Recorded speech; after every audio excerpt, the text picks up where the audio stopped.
Welcome to A Poor Millionaire with your host, Curtis. Today we're going to talk about how you go from being a day laborer all the way to being a millionaire. The easy steps. And why do I have videos about being a day laborer going to be a millionaire? Well, I was basically a day laborer. I've worked on plumbing. I've been underneath houses. I've fixed toilets. I have done everything. I've been a roofer. I've done everything, and I've worked my way up through the ranks. But so that's the reason why I know that everybody might start off as just a day laborer. They might start off as just a fast food person working in a fast food restaurant.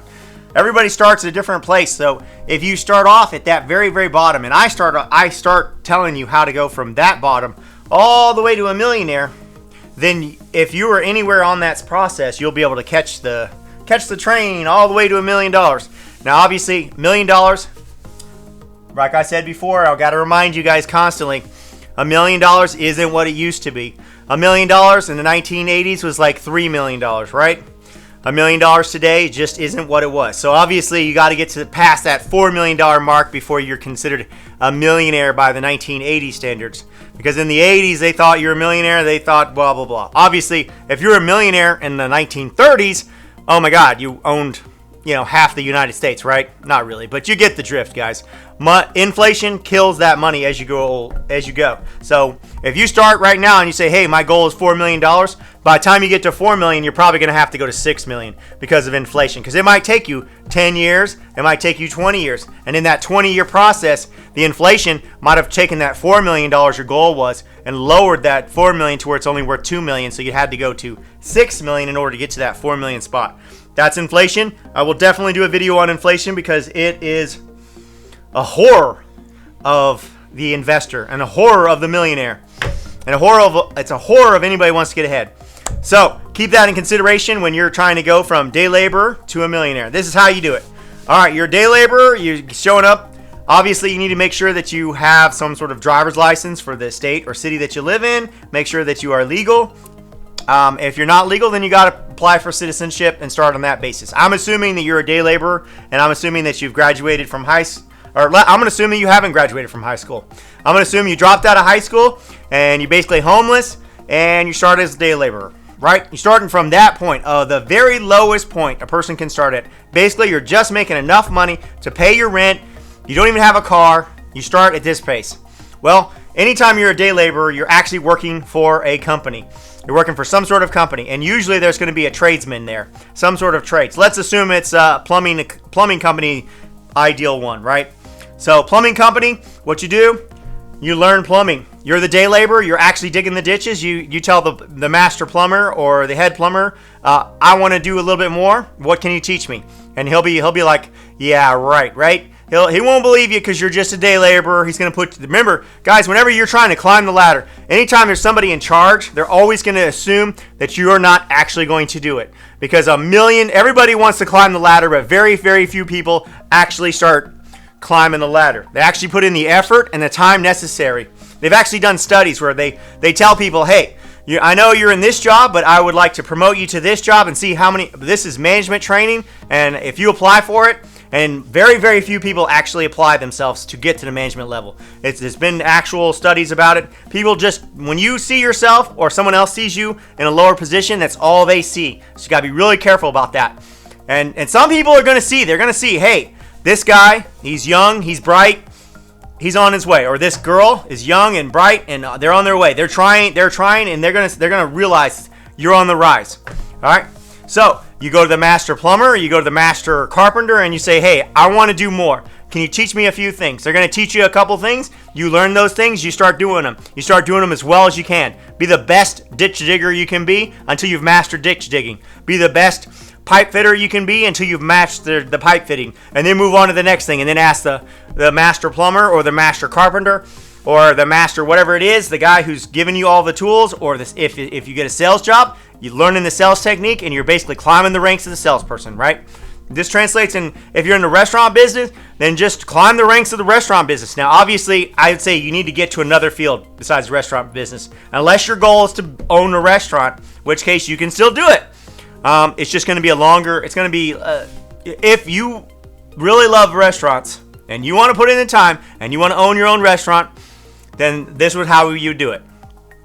You work your way up through the food chain, literally, right? You become the manager, become the highest manager, and if there's a position higher than that, you go to that position. If you can become the overseer of all the restaurants, if there's a chain, if you can become the district manager, do that. And you got to work your way up. Now, you're not going to get there. It's going to take time if you want to do that. It's going to take you years to climb that train, right? Climb up the ladder of success, right? But you can do it. Starting out as a waiter, you can work your way up to the manager, assistant manager, and eventually working the chain of restaurants. And then when you're making the good money, you got to resist that temptation to go out and spend it. Instead, now you take that money and you save it so you can open your own restaurant. And you save and save and save. And you're going to know everything there is to know about the restaurant business. Why? Because you've been in every single position. You've been the waiter.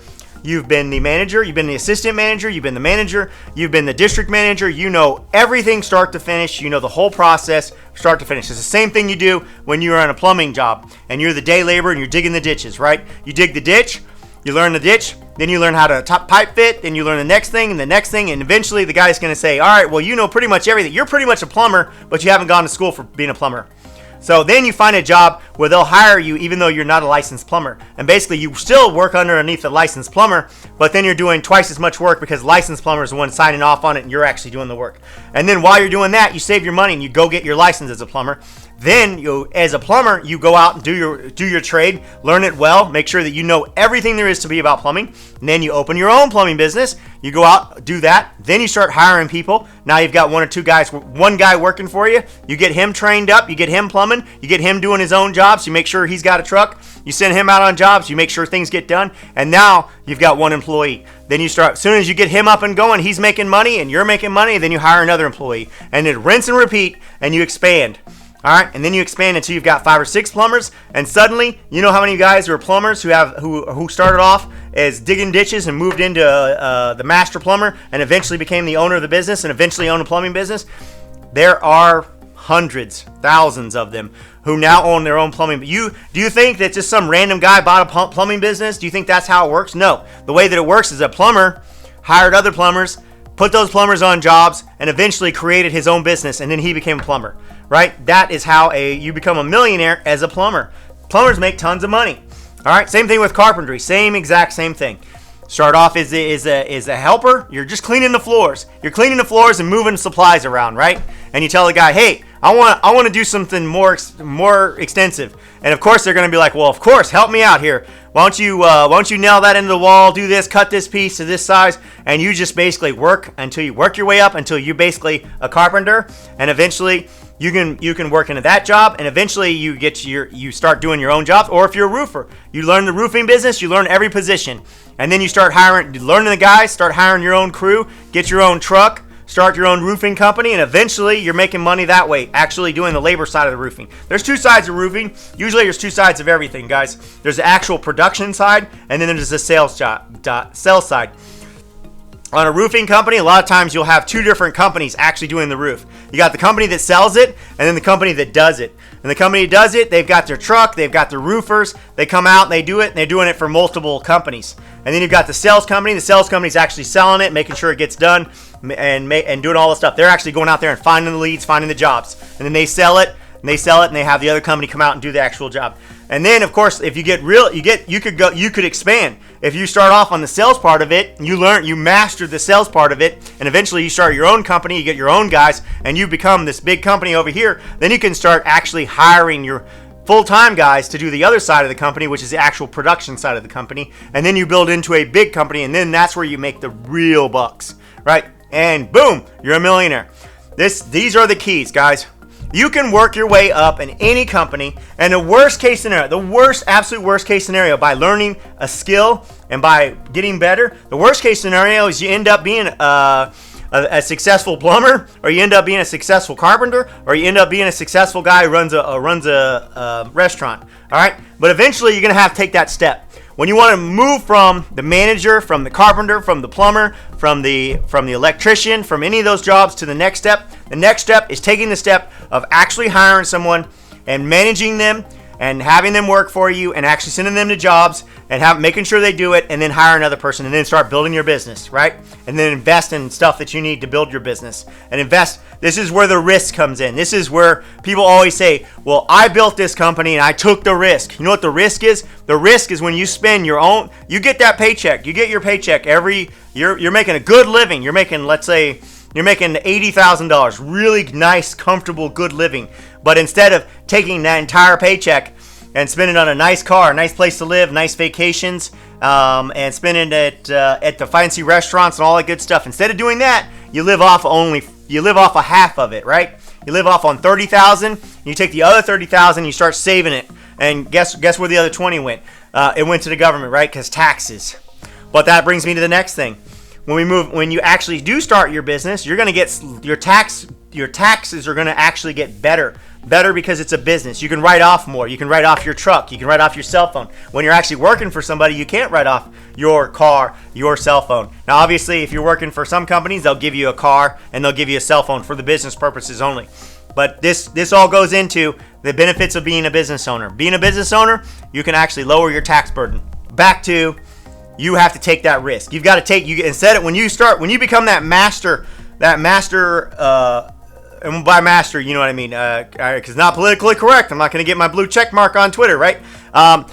If you become the high-skilled, high-paid employee in any field, right, you're going to start making money. There's no way around it. You're going to make more money than you made as the low-skill employee working for that company. And eventually, and that's the other thing, you could learn how to become a master carpenter at one company who doesn't pay you anything, move to another company that pays you double what you were making. Same thing with plumbing, same thing with sales, same thing with restaurants, same everything. Guys, don't be afraid to switch companies. Now, do it nicely. Give your 2 weeks notice. Be professional. Tell the boss, hey, I really appreciate working here. I've learned a lot, because you have. They're basically paying you to learn. Most companies will pay you to learn, right? And you can learn a skill, a trade, working at a company. Now, obviously, once you've learned enough and you have enough money, you should obviously go to the actual school to learn the trade that you're actually in.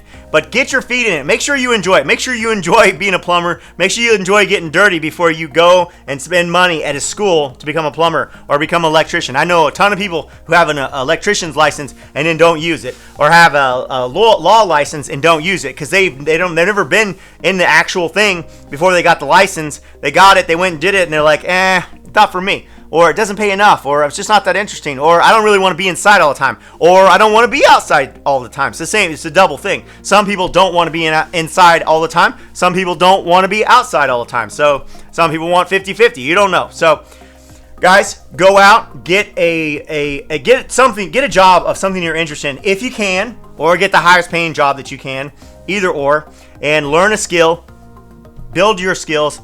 Learn any job. You can learn something. If anything, you can just learn how to work hard. Learn your people skills. Learn the skill necessary to get higher pay at that job, and start working your way up the company. And then once you get to high enough, and once you've learned enough, you can A, start a business, or B, move to another company. And you can do it nicely. You don't go, like I've said before, don't go in direct competition with the company that you used to work for. Guys, that's the worst thing you can do, because you don't want to half the business of the company. Because some companies, when I had a computer company, I was literally just barely hanging on for so long. If someone, and people actually did leave the company. People actually left the company and tried to steal my customers and tried to start their own business. But they didn't realize that how hard it was and how little I was hanging on, and I was so used to hanging on. I weathered the 3 months it took to put them out of business, and then and I was still coming off, right? If they could have survived for 10 months, they would have put me out of business, just because we're halving the business that's available, right? And they're really half, and they're getting like 25, but I couldn't afford to lose any customers, right? And of course, they lost it all. All that business came back to me, and I survived. But like I said, don't go into competition with the company that you worked for. It is foolish to do. It only hurts you. It only hurts it's only going to hurt yourself. Plus, also your credibility. You need to have credibility with your old company you work for. You need to have credibility with the new employees you work with. So make sure you do everything as fair and honest as you possibly can. But build your skill set. Learn from the experiences you have and make it happen, guys. Go out there.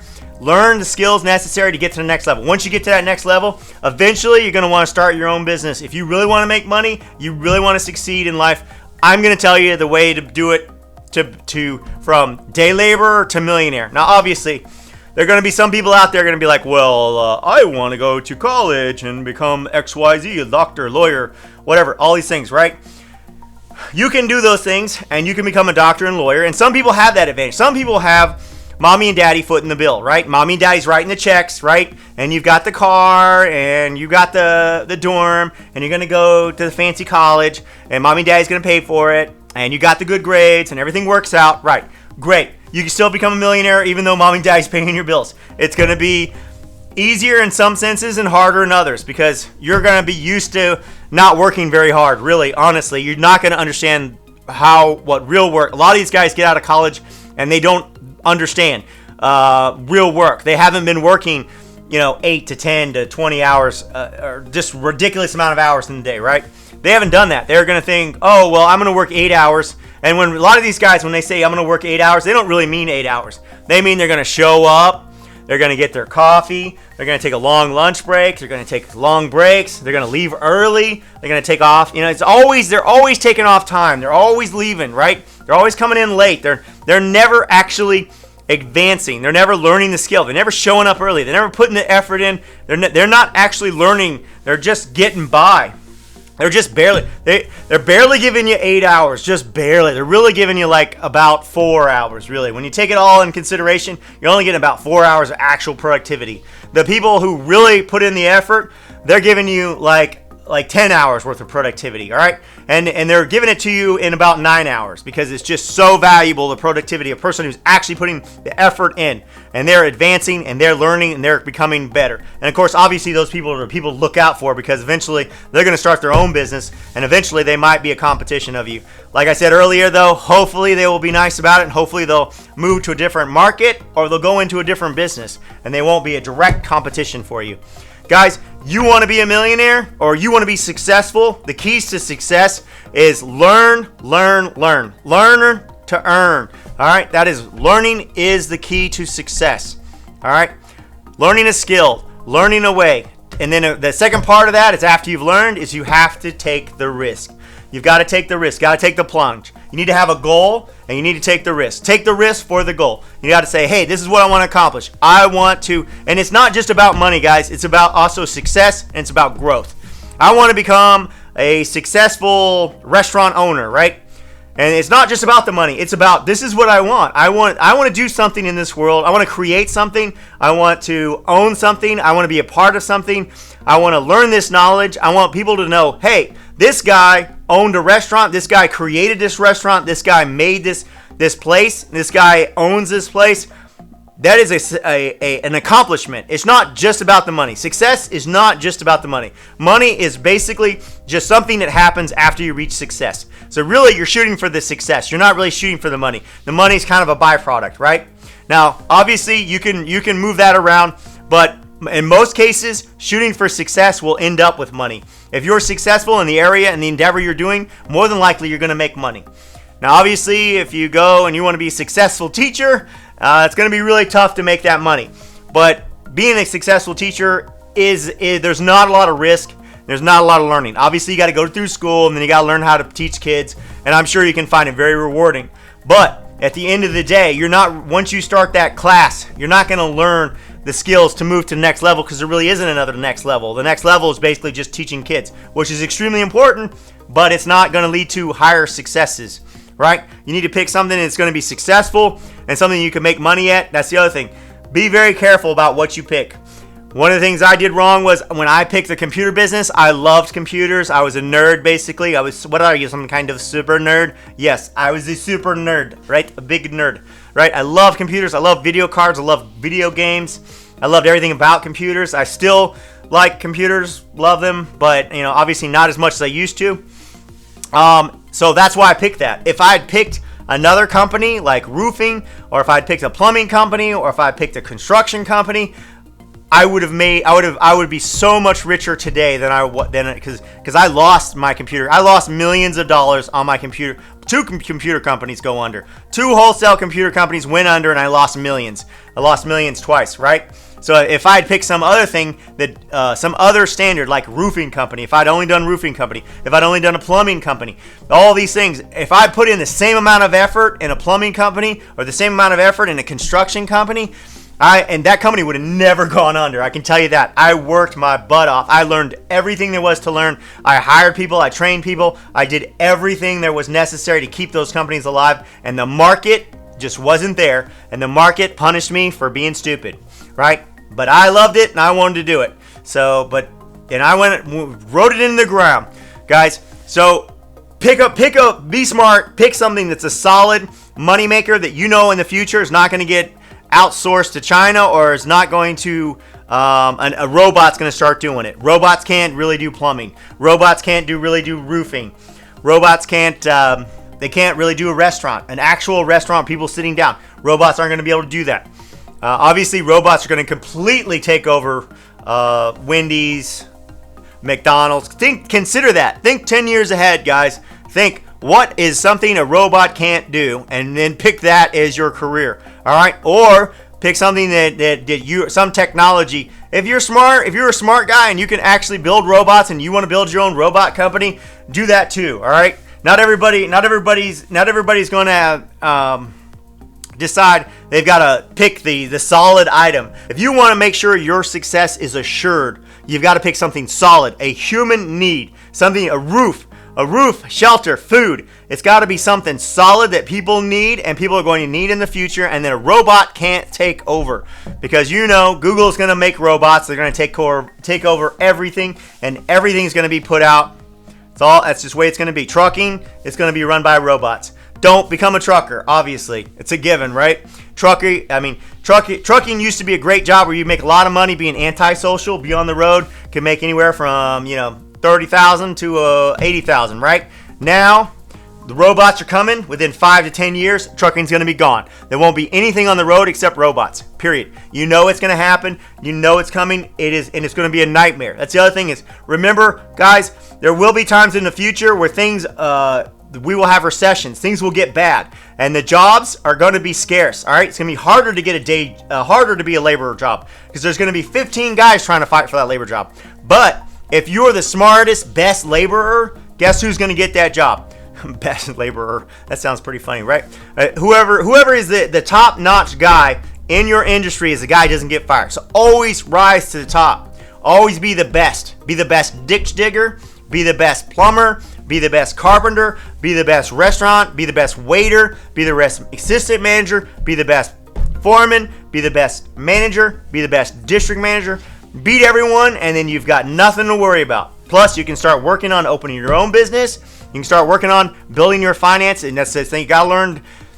Last part of that is you've got to learn to save. You have to be a saver. If you can't save money, you can't protect yourself from buying those expensive things, and I suffer from it. I suffer from it. You suffer from it. Everyone. There are very, very few people on this earth who do not want to buy something, all right? And even those people eventually are going to buy something, even though they don't want to. There are some people who can drive the old car forever. There are some billionaires that'll just keep on driving that beat-up car. Warren Buffett's one of those billionaires who still lives in the same house, still drives the same old car. But though, Warren Buffett has private security guards. He has all sorts of little perks he doesn't tell you about, right? He's got, and he has to have these things, right? So why not? I mean, if he has to have them, that's how he justifies them. And Warren Buffett's he's also buying stuff. He's spending his money on stuff that he wants. You've got billions of dollars. You're going to spend that money on something you want that's expensive, period. He's going to, charity, just a charity, right? Spending huge amounts on charity. That could make you poorer, right? You're not investing in the future. Warren Buffett spends money on charity. So that's extra money he's spending, right? So, and once you get to that level of, yes, you're going to buy something. Everyone eventually is going to want to do something productive with their money or something unproductive with their money, like buy a yacht. And, well, I think it's productive, but you might not, right? And you're going to buy a Ferrari, and I'd like a nice fancy Lamborghini in the future as well. So obviously these things are really kind of unproductive. But at the same time though, when you buy a fancy item, you're also employing people. So yeah, that's the reverse of that. There's still some productivity there. You're buying that fancy item, all the people who paid to produce that item, you're actually paying their families, and their families benefit from you buying that expensive item. So there's still a good market for that. You're still helping people out by buying products that you don't really need, that are basically just because you really want this fancy toy, right? The wave runners, the yachts, the motorcycles, the $50,000 watches. Everybody's going to want something eventually, and everybody's going to make that mistake. It's maybe it's a mistake, maybe it's not a mistake. But as long as you save your money to make money, you will eventually be successful, and eventually you'll be rich, and eventually you'll be a poor millionaire, and maybe someday I will see you in the rich millionaire circle, which I'm trying to search for, but I don't know. I mean, it might take me 20, 30 years to become a rich millionaire. A rich millionaire, I would say you're going to have to be in the neighborhood of, let's say 20, 30 million. I mean, just so much money coming in that you can just buy pretty much anything you want without having to ask, right? But not so much that you're a billionaire. Billionaires are just like, it's astronomical to think $1 billion is more money than you could ever possibly spend. Obviously, some people out there is like, I could spend $1 billion. Yes, if I chose to on purpose, I could spend $1 billion. But if you had $1 billion and you had it invested in the right asset that was paying you even 8%, that's $800,000 a year coming in. You would be living very nicely on $800,000 a year. And if you can't live on $800,000 a year, you have serious problems.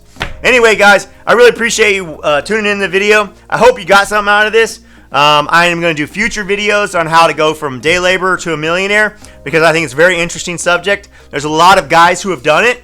I might even actually do a video on individual guys who've gone from nothing or homeless all the way to a millionaire by simply learning, earning, taking risk, and eventually learning enough to open a business and using that business and using leverage to become a millionaire. Guys, I appreciate the subscribers. Don't forget to press the like button. Don't forget to press the red subscribe button. And guys, I will see you in the next video, and good night.